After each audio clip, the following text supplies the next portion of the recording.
Halo guys, kembali lagi dengan gue Kuro guys. Di sini mari kita lanjutin pembahasan manga Ragna Crimson, yaitu lanjut ke chapter 78 dan 79-nya. Jadi yang belum nonton part sebelumnya, gue saranin kalian buat nonton dulu supaya lebih enak memahami alur ceritanya. Oke, langsung aja kita masuk ke pembahasannya. Ini adalah hari di mana Bulletin of Aurora ini memulai penyerbuan besarnya ke markas utama kultus matahari dan kota Amen. Nah, saat itu sebelum berangkat, Erun pun lebih dulu pergi ke lapisan pertama untuk menemui Lupoa. Yang mana Lupoa ini memang salah satu naga tingkat tinggi yang menjaga lapisan itu. Di situ, Erun mengajak Lupoa untuk setidaknya datang mengikuti rapat satu kali. Karena mungkin Lupoa ini memang jarang sekali ikut rapat mereka. Nah, tapi tiba-tiba di sini Lupoa itu malah menanyakan hal lain, yaitu tentang Arya yang sebelumnya ikut dalam pertempuran di Tambang Perak. Di mana dalam pertempuran itu juga salah satu teman mereka yaitu Lapi sampai terbunuh. Arya itu sama aja Roxy. Walaupun belum dijelaskan kenapa para anggota Bloodline of Aurora itu memanggil Roxy dengan nama Arya. Cuma kalau kita melihat chapter sebelumnya, kemungkinan para anggota Bloodline of Aurora ini memang dulunya merupakan orang-orang yang tinggal di kota Amen. Makanya mereka pada kenal sama Roxy, dan bahkan Lapi aja sebelumnya sampai peduli pada keselamatan Roxy. Nah, termasuk Lupoa ini juga sepertinya dulunya punya hubungan yang dekat dengan Roxy. Ya, entah itu kakek Roxy atau apanya di sini masih belum dijelaskan. Yang pasti di sini Erun aja sampai mengkhawatirkan mereka berdua jika nantinya sampai bertemu di medan pertempuran. Karena kan sudah pasti nantinya mereka bakal bertemu sebagai musuh. Cuma di sini Lupoa pun langsung mengatakan pada Erun untuk tidak usah khawatir. Karena jika nantinya aku bertemu dengannya di medan pertempuran, maka aku bisa melawannya. Lagi pula mengalahkannya adalah tugasku, dan aku tidak akan ragu. Lalu pindah ke lapisan keempat, yaitu yang digunakan untuk mengumpulkan dan memperbanyak para pasukan naga mereka. Saat itu ada 3 naga tingkat tinggi yang sedang ada di tempat itu, yaitu Barul yang sebelumnya sudah diperkenalkan dan 2 naga lagi yang di sini baru diperkenalkan, yaitu Flock Control Dragon Daislav dan satu lagi yaitu Devour Dragon yaitu Gonashem. Nah, di sini mereka itu sedang mengecek para pasukan naga mereka yang jumlahnya itu sudah mencapai 32 juta naga. Dan tentunya itu memang sudah mereka siapkan dan sudah mereka perbanyak dari dulu sampai mencapai jumlah sebanyak itu. Kata Barul, jika bukan karena Jiserka dan Erun, maka mereka nggak akan bisa punya pasukan naga sebanyak itu. Karena sebagian besar itu berkat lingkaran sihir yang diciptakan oleh Jiserka dan juga teknik kelahiran milik Erun. Nah, di sini Barul pun berkata pada Gona, dari 32 juta naga ini aku menyerahkan 10 jutanya padamu, dan kau harus bisa memanfaatkan mereka sebaik mungkin. Gona pun langsung memastikan, jadi aku boleh memakan mereka. Lalu dengan marah-marah, Barul pun mengatakan, ya tergantung dari situasinya bagaimana. Intinya gunakan mereka sesukamu, tapi ingat semua itu untuk mempertahankan kota Aisel. Lalu Shin pun berpindah lagi ke lapisan lain yang di sini masih belum disebutkan lapisan keberapa. Nah, di situ ada satu naga wanita yaitu Jiserka, yang juga masih belum disebutkan Jiserka ini merupakan naga apa. Dan satu wanita lagi yaitu si Majorka Abot atau adiknya Shifu, dan saat itu mereka sedang berdebat. Intinya si Majorka ini sebenarnya pengen mencegah dan menyarankan Jiserka untuk nggak usah ikut turun langsung dalam pertempuran. Karena kan Jiserka ini memang sangat dibutuhkan dan sepertinya dia itu juga nggak terlalu kuat dalam pertempuran langsung. Karena kan kemampuannya itu dalam hal support, penelitian, dan hal-hal semacam itu. Tapi kata Jiserka, aku yang membuat lingkaran sihir itu. Jadi hanya aku yang bisa menggunakannya secara maksimal. Makanya kehadiranku di garis depan itu bakal sangat meningkatkan peluang kita untuk bisa menang. Jadi ya mau apapun yang Majorka katakan, Jiserka ini bakal ikutan turun ke medan pertempuran. Ya sebenarnya di sini mereka itu saling peduli, tapi cara menunjukkannya itu kayak lagi bertengkar dan lagi marah-marahan. Lalu sebelum Majorka pergi, Jiserka itu sempat mengatakan, dalam beberapa hari aku akan menemuimu lagi. Aku harap saat itu kau sudah mengakui kesalahanmu. Setelah itu, Jiserka pun langsung segera berkumpul bersama yang lainnya. Sedangkan Bagram sendiri katanya sedang melakukan ritual, dan mari kita menuju ke tempat Bagram yang sedang melakukan ritual itu cuy. Entah ini di lapisan yang keberapa. Nah, di situ juga ada Tenran dan Sigmalio. Walaupun mereka berdua itu hanya menggunakan proyeksi yang biasa mereka gunakan untuk pertemuan seperti itu. Nah, sepertinya ritual yang mereka lakukan ini berhubungan dengan World Magic yang menjadi tujuan utama mereka. Dan kalau kita perhatikan, sepertinya di sini Bagram itu sedang menyerap energi untuk menambah kekuatannya. Dan mungkin itu merupakan sebagian dari energi yang selama ini mereka kumpulkan untuk menyelesaikan World Magic. Nah, jadi dalam pertempuran itu kan nantinya hanya Bloodline Offerer yang bakal bertarung habis-habisan untuk mengalahkan kultus matahari. Sedangkan para Bloodline yang lainnya sepertinya nggak akan terlalu ikut campur. Jadi Sigma-Leo dan Tenran itu juga nggak akan ikut dalam pertempuran itu. Makanya di sini Sigma-Leo pun sampai meminta Tenran untuk nantinya jangan sampai menembakkan sinar lasernya ke pertempuran itu. Tapi tentunya Sigma-Leo juga berdoa untuk kemenangan mereka dan juga sekaligus mengucapkan banyak terima kasih untuk Bagram. Karena katanya jika nggak ada Bagram, maka penyelesaian World Magic mereka itu bakalan tertunda sampai 300 tahun.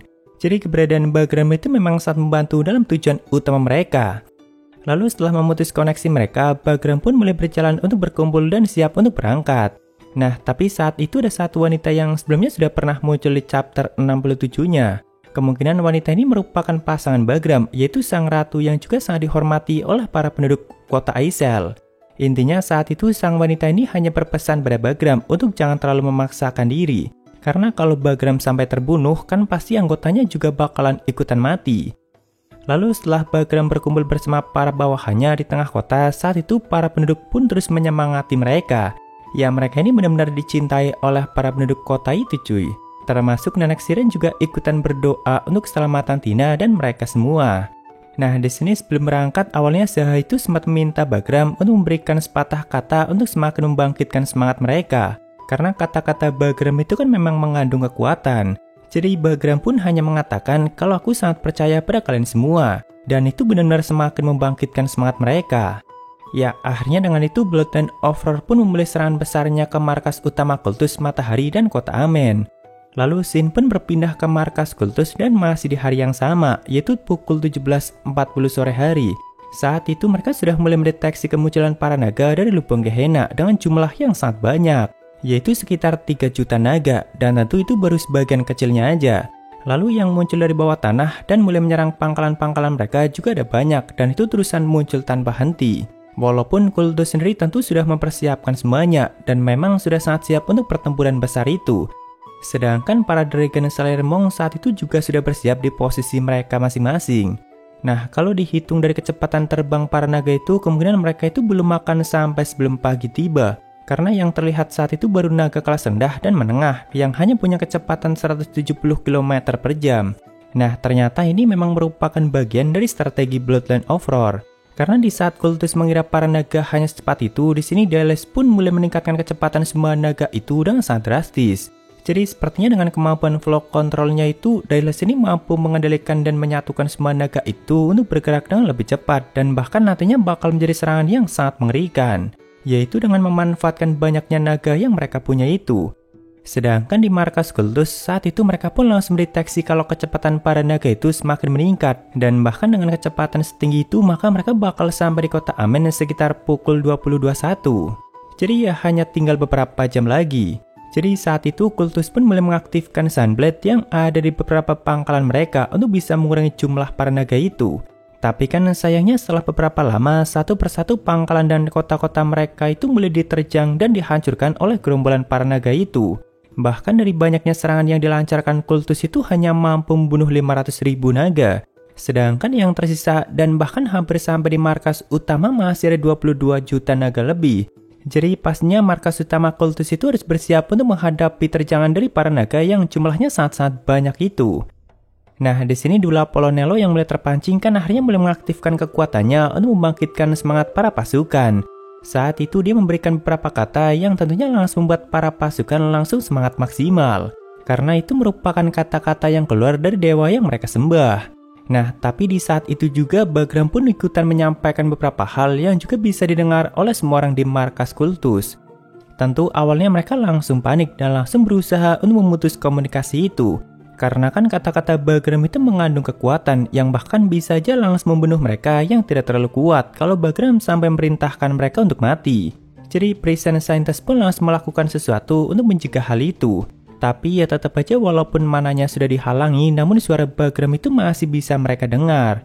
Cuma untuk sementara mereka bakal aman jika Bagram sampai memerintahkan mereka untuk mati. Nah, saat itu Bagram pun mengungkapkan beberapa hal yang entah ini beneran atau tidak. Jadi Bagram itu mengatakan kalau semua yang keluar dari mulut Nelo itu merupakan omong kosong. Dan bahkan Bagram menyebut Nelo itu sebagai orang yang gagal. Karena selama ini Nelo dan kultusnya itu memang gak mampu untuk melenyapkan para naga. Lalu setelah itu Bagram pun lanjut berkata, kalau dulu Apollo, Nelo atau kalian yang anggap sebagai utusan Dewa Matahari itu dulunya merupakan seorang ateis. Dia pernah berkata, kalau dewa memang ada, kenapa dia tidak turun sendiri untuk melenyapkan semua naga? Tapi kemudian kau malah menyebut dirimu sendiri sebagai utusan Dewa Matahari, dan itu kau lakukan untuk membuat orang-orang menjadi penganut yang fanatik. Dan setelah beberapa dekade memainkan peran itu, kau bahkan sampai meyakinkan dirimu sendiri kalau itu yang sebenarnya. Ini adalah kenyataan di balik kultus matahari dan orang yang kalian sembah. Sebagai mantan Dragon Slayer Monk, sudah menjadi tugasku untuk mengoreksi kesalahanmu. Ya, itulah beberapa hal yang Bagram katakan, dan sebenarnya itu cukup mengejutkan sih. Karena ternyata Bagram ini dulunya merupakan salah satu Dragon Slayer Monks. Jadi pantas saja kalau dia sangat tahu tentang semua itu. Nah, begitu mendengar semua itu kan Nelonya langsung kepancing dan bahkan langsung menggunakan kekuatannya untuk menyerang pasukan Bagram, dan tentu itu merupakan serangan yang cukup dahsyat. Karena itu memang salah satu serangan terkuat mereka yang harusnya belum waktunya untuk digunakan. Karena Bagram ini memang sengaja memancing Nelo supaya langsung menggunakan serangan sedahsyat itu. Jadi saat itu Tina yang memang sudah bersiap langsung membelokkan serangan itu dengan kekuatan gravitasinya. Jadi para naga yang mati terkena serangan itu hanya sekitar 1 jutaan. Karena masih terlalu jauh dan Tinanya juga berhasil untuk membelokkan serangan itu. Nah, di sini Netsain yang melihat itu pun langsung berpikir kalau semua yang diramalkan Orgil memang tepat semua. Atau setidaknya sampai sejauh ini, dan masalahnya tinggal setelahnya, apakah yang dia katakan beneran bakal terjadi lagi. Ya, jadi sepertinya sebelumnya yang mereka berdua obrolin itu tentang peperangan ini, dan ternyata Crimson sudah memberitahu Netsain apa yang bakal nantinya terjadi dalam peperangan itu. Tapi itu semua yang di luar prediksi kultus. Nah, saat itu setelah beberapa lama, para pasukan naga pun mulai menyerang markas itu dari semua sisi, dan bahkan itu serangan gabungan yang memang cukup mengerikan.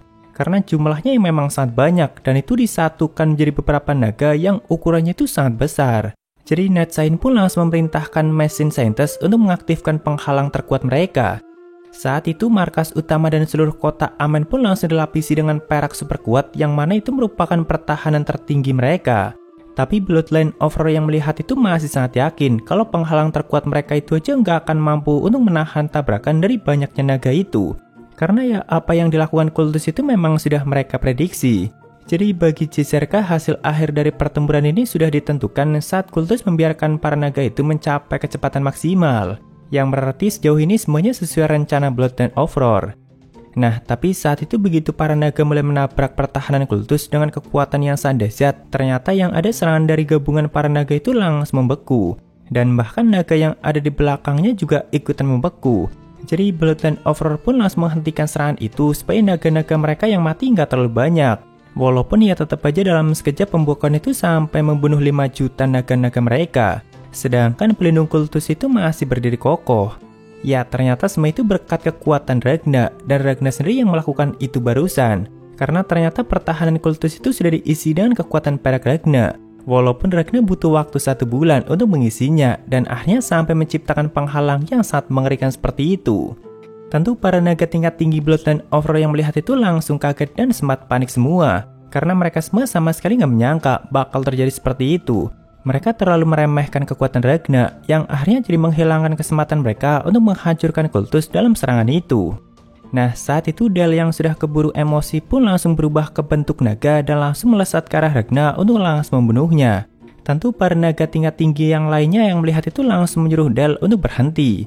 Karena ya Del hanya akan mati di hadapan Ragna dengan kondisinya yang sedang dikuasai emosi seperti itu. Sedangkan saat itu Ragna yang memang sudah bersiap untuk membunuh Del dengan 1 kali serangan langsung menggunakan Dragon Hunting Flash-nya. Kemungkinan jika serangan itu nggak dihentikan maka Del bisa aja mati. Tapi kan untungnya serangan itu langsung dihentikan oleh Bagram yaitu dengan pergeseran ruang. Jadi serangan itu pun akhirnya meleset. Lalu setelah memerintahkan Del untuk kembali ke tempatnya, Bagram pun mulai bicara pada Ragna.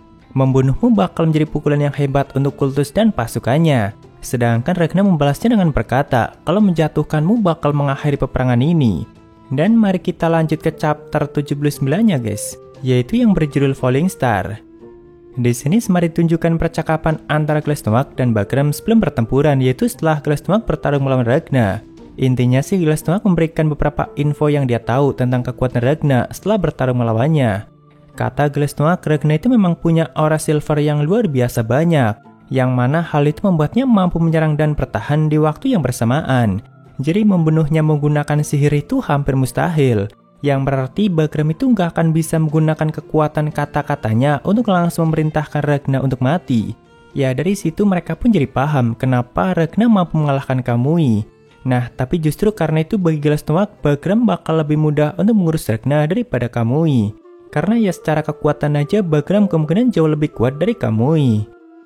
Nah lalu mari kita kembali ke pertarungan di mana saat itu Ragna berniat untuk melancarkan serangan kuatnya pada Bagram.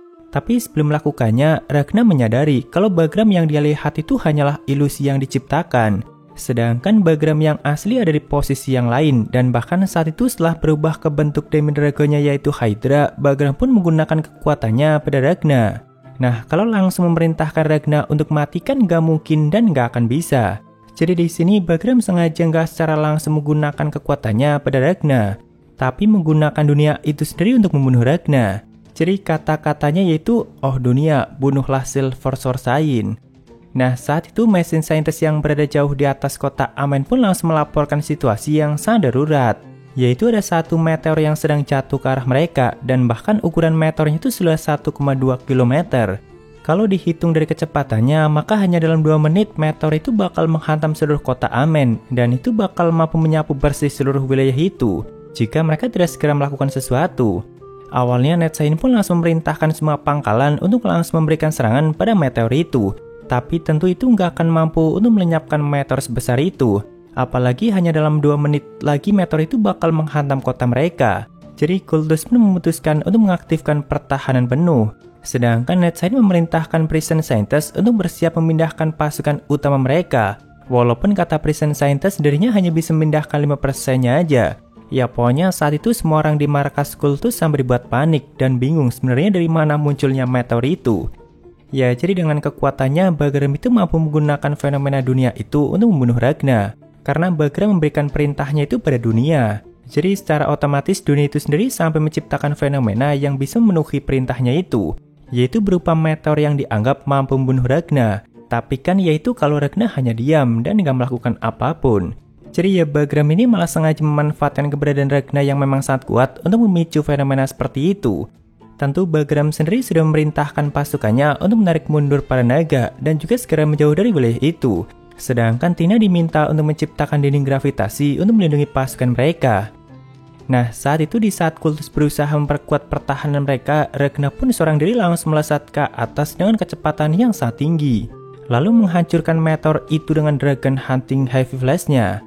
Tentu para naga yang melihat itu pun lagi-lagi dibuat terkejut dengan kekuatan Ragna. Apalagi Ragna di waktu ini memang sudah semakin tumbuh dan sudah semakin kuat. Walaupun sepertinya Bagram sendiri memang sudah menduga kalau Ragna bakal menghancurkan meteor itu. Makanya setelah meteor itu dihancurkan, kan bongkahan dan serpihan besarnya masih akan berjatuhan.